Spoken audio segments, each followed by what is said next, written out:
Hi, I'm Linda, and this is No Frills ASMR. I was in Tennessee recently, and my parents still get a newspaper delivered to their house, which where I am, I don't think is even possible to get a newspaper. But I do love looking through the newspaper. And in the newspaper, they still have a comic strip section. And I'm pretty sure the last time I was there was still a Blondie comic strip running. And that comic, I remember reading it all the time when I was a kid. And I found this book that I had on my bookshelf. I probably picked up at an estate sale. And I was kind of like just glancing at it and realized this comic started in the 1930, the year 1930 is when it was first written. And the man who wrote it, I think he wrote it, this Chick Young, until the 1970s when he died. And then his son, Dean Young, took over. And he, I think, to this day, still comes up with the comic, but then has somebody draw the pictures. That's a long-running comic. But I kind of pulled this book out just to take a look at it. And this is from like the very first comic strip, I think. Look, 1930. So I just thought maybe we could read this to hear the origin story of Blondie. This is copyright 1968, but the original copyright 1930. So part of this is the very first instance of the Blondie comic strip. I don't know if anybody's interested in that, but why not? And look, they're showing a don't miss. Now a riotous TV series starring Patricia Hardy, Will Hutchins, and Jim Backus.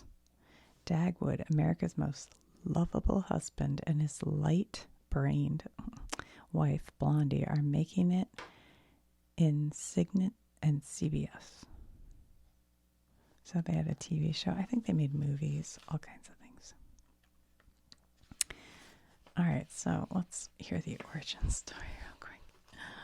I don't know how interesting it'll be, but it's kind of neat to go like back in time to 1930, I think. All right, so here's the mom, the dad, and the son. And the mom says, "The idea, our son heir to the Bumstead billions, wants to marry this Blondie person. Ugh." And the son says, "I wish we were just plain poor people so I could marry the girl I love." And the dad, "You talk like a piece of cheese." Whoa, burn, major burn. If Dagwood could see this girl in our surroundings, he'd soon realize she could never be a suitable wife for a young man of his wealth and social position. Why not invite her over as a guest? He'd be cured soon enough. So he's sitting like almost on a throne and he's smoking a cigar. So here is Blondie and the son right here, which he looks totally different here, but he's Dagwood Bumstead. And in later comic strips, he's known for eating giant submarine sandwiches like that. The Dagwoods, they call them. That's where, if you've ever heard someone say, "That's a Dagwood sandwich," it's because of him. So Blondie, or the mom, is on the phone. They're talking on the phone. "My dear, this is Mrs. Bumstead. We would just love to have you as our house guest for a week or two." "Oh, do say you will come." And Blondie says, "Oh, gee, that's peachy. I'll be there." And then Blondie says to the mom, "But tell me, Mrs. Bumstead, what have you got up your sleeve?" And that's what's funny about Blondie, I think, is they always called her light brain and like she was real stupid. But the reality was She's not that dumb. She plays dumb. So here's the dad and Dagwood. But son, I'm awfully busy. I'm working out the plans for this new merger. But Pop, I want you to meet Blondie. We're engaged, you know. And then Dagwood drags her in. This is Blondie, Dad. She's awfully bashful and shy. You'll love her. And she says, oh, tee-hee, I always feel so boo-boop-a-doop when I meet my boy's friends' papas. When I meet my boyfriend's papas. Maybe you shouldn't talk about your boyfriends when you meet the new one. But I usually like them better than the sons. Can I call you Pop, Mr. Bumstead? Tee-hee. Come, Blondie, we must go. Dad is awfully busy. He's working out plans for his new merger. Oh, Pop, if you aren't the terror, what are you going to do with your old wife? Isn't she cute, Dad? So she's implying the merger is a divorce and remarry. LOL. So then it says, from the north, south, east, and west, the members of the family are gathering to witness the marriage of the heir to the Bumstead millions.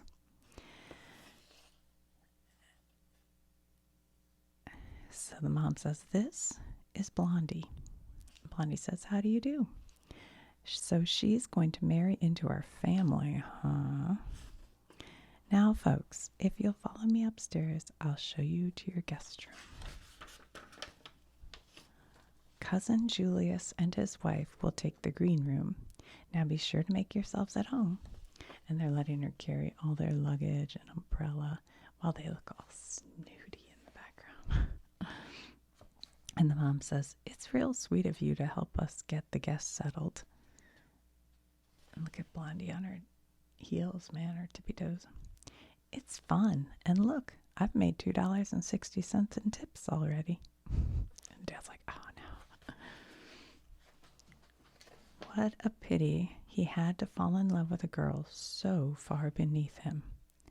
And the mom says, what a pity.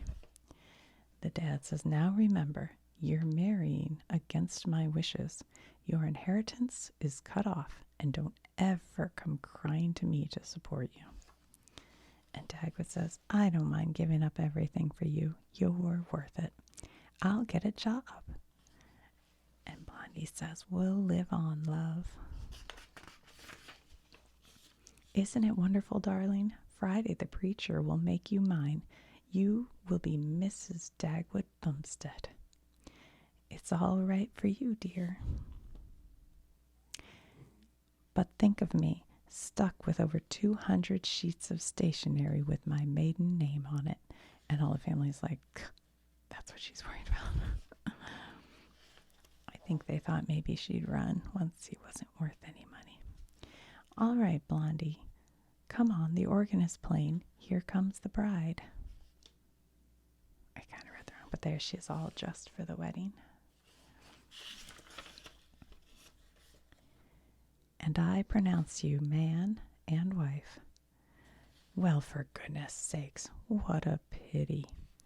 Why did they pick Friday? They'll never be happy. Mark my words. You help me with the dishes, won't you, darling?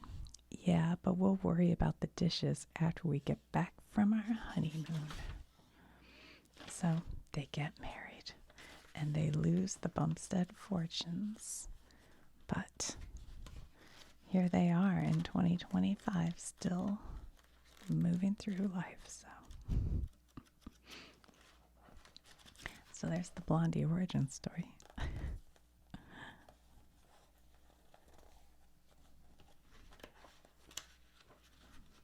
What is this? Did they have a child already? I don't know that. Uh-oh. Let's just find out.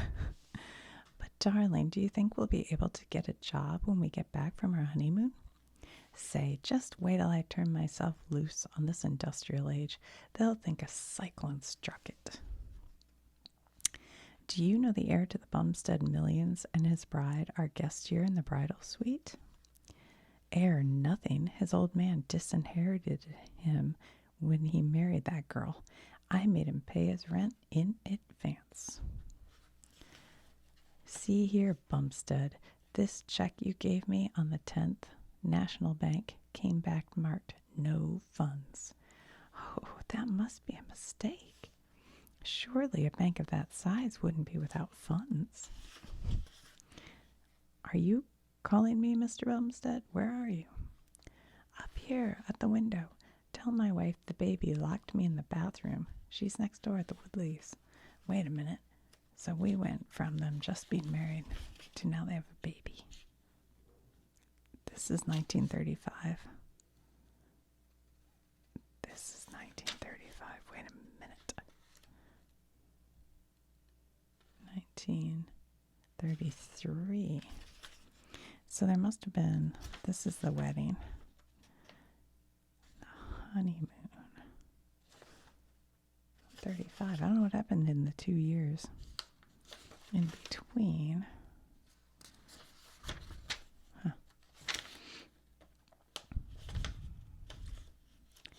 My goodness, I can't get in the house to unlock him. I didn't bring the front door key. Can't you jump from that window? No, my clothes are in the bedroom. Where's baby Dumpling?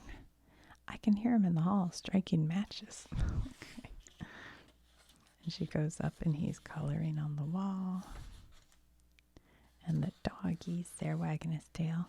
And she puts baby Dumpling in timeout. And the dog comes in and sits with him. Now, Mama's real busy. You'll have to be a good boy or I'll make you sit on a chair in the corner. And so he climbs up on the end table and knocks the vase and breaks it. And then takes his chair and sits in the corner.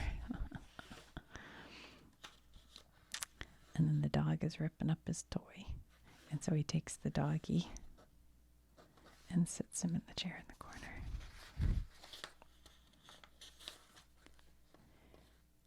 I remember when my boys were little, we did have a little timeout chair in the corner. They'd have to sit in if they were really naughty.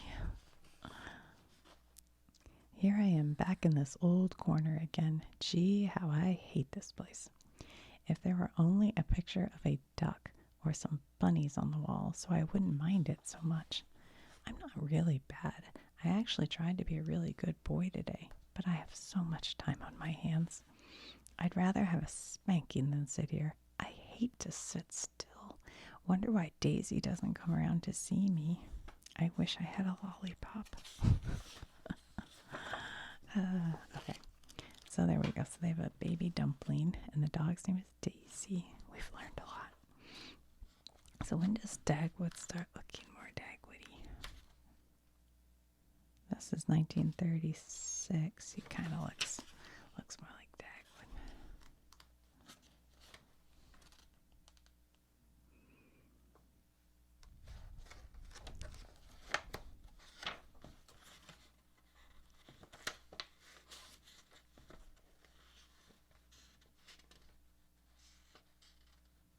What is happening here with the kitty cat? So the boy and the dog come running in. The boy slams the door and they run up the stairs and look out the window, and there was a kitty cat chasing them.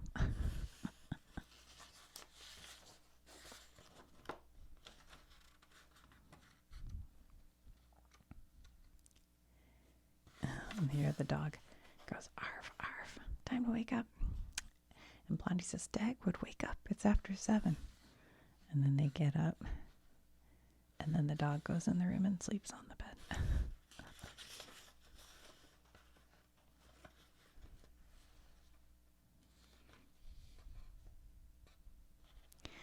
Dagwood says, the drinking glass has gone out of the bathroom again.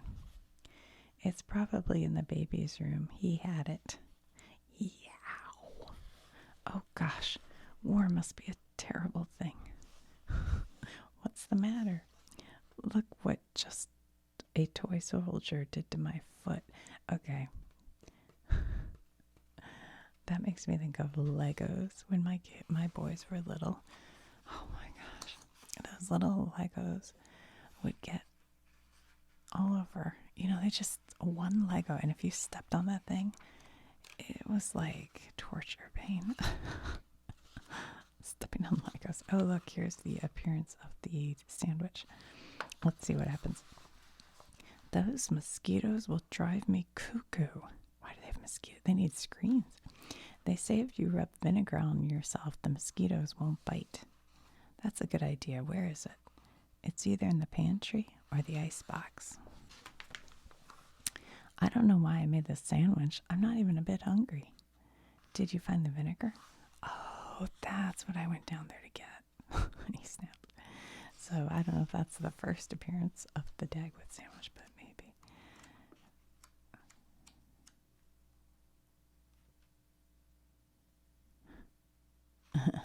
Here, the boy's got the dog in the little wagon he's playing, and then he hears crash, and he walks in, and his mom has dropped a plate, and so he takes her and puts her in timeout chair.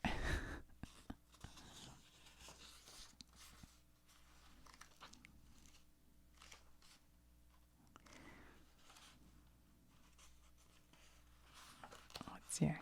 He's hiding, Daddy. He wants you to find him.